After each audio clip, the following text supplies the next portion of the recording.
Kung may YouTube account ka, kailangan natin yan i-verify.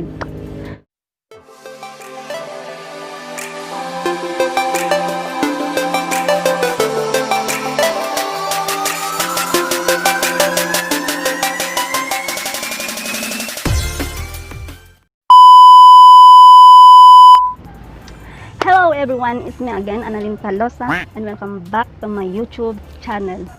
For today's video guys is ituturo o at isi-share ko ang aking nalalaman at aking mga napagdaanan na experience kung paano mag-verify ng YouTube channel sa ating YouTube account. So, isa ito sa dahilan kung bakit hindi ka makapag-upload ng custom thumbnail, hindi ka makapag-upload ng long videos, hindi ka makapag-apply sa monetization, hindi ka rin makapag-live streaming, basta ganun mahaba guys. So, kung may YouTube account ka, kailangan natin yan i-verify. So, kung interesado ka sa aking video, panoorin mo hanggang sa huli.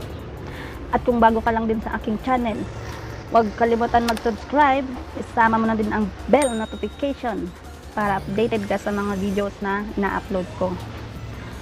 So, hindi natin papatagalin guys. Mag-start na tayo.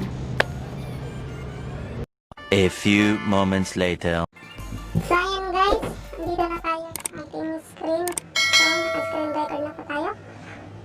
So, punta lang tayo sa ating Chrome or browser o kahit ano pa man na mayroon kayo. Meron kayong apps. Pero sa akin, dito sa Chrome ako nag-open. So, search lang natin yung www.youtube.com.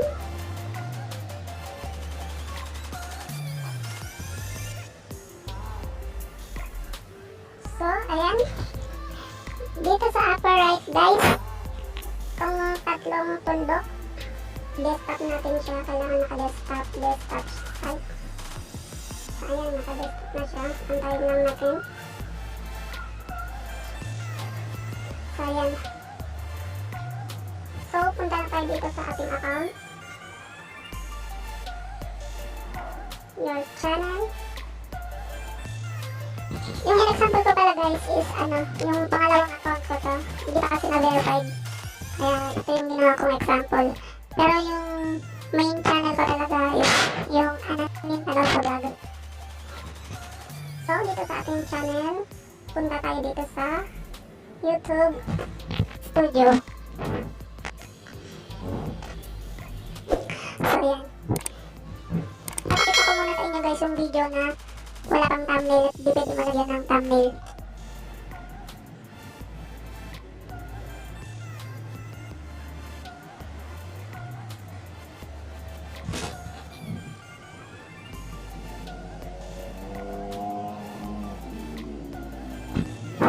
So, for example, itong itong intro na in-upload ko guys, wala pang thumbnail. Iantay lang po. Bagay lang ating internet connection. So, ayan. Nakayan ko lang. So, dito, hindi tayo makapaglagay ng custom thumbnail kasi nga hindi pa na-verified yung ating YouTube account. So, subukan natin. Ayan. Ayan po yung lumalabas. So, kailangan daw natin i-verify. So, pinutin lamang po itong verify at mag-open tayo dito sa ating Chrome. Ayan lang natin. So, dito sa select countries, syempre kung nasa Pilipinas ka, ayan, nakaselect na Philippines. Tapos dito sa dalawang box na to,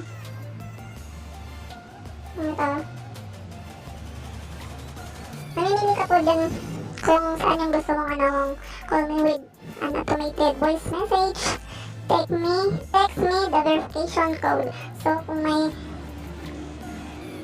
cellphone number ka, kung gusto mong cellphone number, kung gusto mong i-text yung verification code, pipiliin natin yung text. So, ayan. So, for example, ilagay ko yung aking number. So, sunod na yung 715. Ayan. For example lang yan guys ha. So, click natin yung submit. Antayin po yung verification code at ilalagay natin dito sa box. Ayan na, nag-tick na siya guys.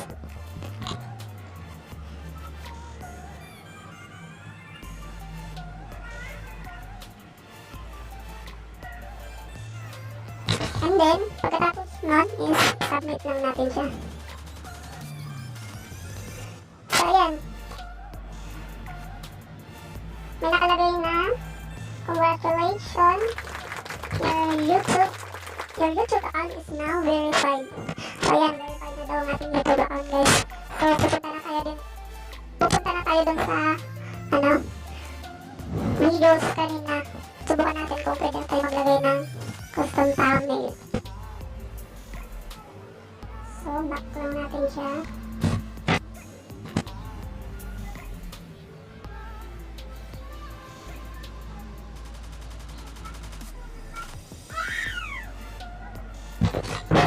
Nangyayap yung anak ko guys. Kaya, ito po yung kanina. Yung video na example ko. So, i-click lang natin siya. Tapos, pindutin yung ito yung parang pencil. Click lang natin yan. So, ayan. Maglagay tayo ng thumbnail. So, for example, ito yung video na nakalagay. Halimbawa, ito lagay ko. Ayan. Ayan, pwede na siya malagyan kasi verified na ang ating YouTube account. So, isi-save lang natin siya. Ayan, meron ka ng thumbnail. And then, pupunta naman tayo dito sa settings. Try din natin yung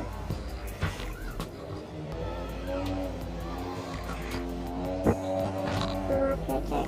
Try dito sa captured eligibility. And click status and futures. So, ayan guys. Pwede ka nang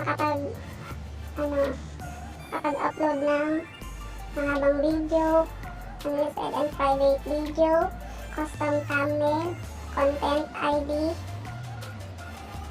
mga ganyan. So, ayan. Ayan. Nakalagay na po, oh. Yung ating is verified na po siya. So, pwede na po mag-upload ng mahabang video.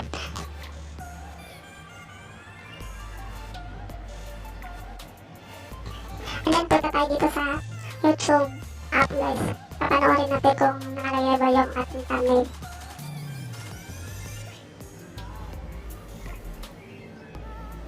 So, click natin yung your channel. Next video pala guys is ituturo ko naman sa inyo kung paano gumawa ng yung channel art. Paano gumawa ng channel art na cover photo sa ating YouTube account.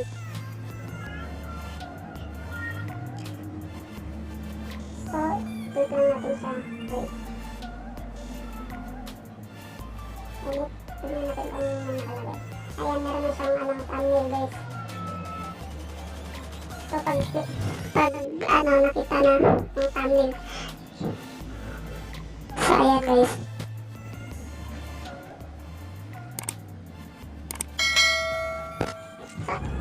So, ayan guys, ganun lang po siya kasimple kung paano mag-verified sa ating YouTube account. So, I hope na nakatulong po ako at nakapagbigay ng konting kaalaman sa aking mga nalalaman at napagdaanan sa ating YouTube account. So, kung nagustuhan mo itong video na ito guys, like mo na din, share, at huwag kalimutan mag-subscribe sa aking channel. So, ayun lang naman po, at maraming salamat sa inyo sa mga pakikinig at panonood. So, yan lang po. Bye!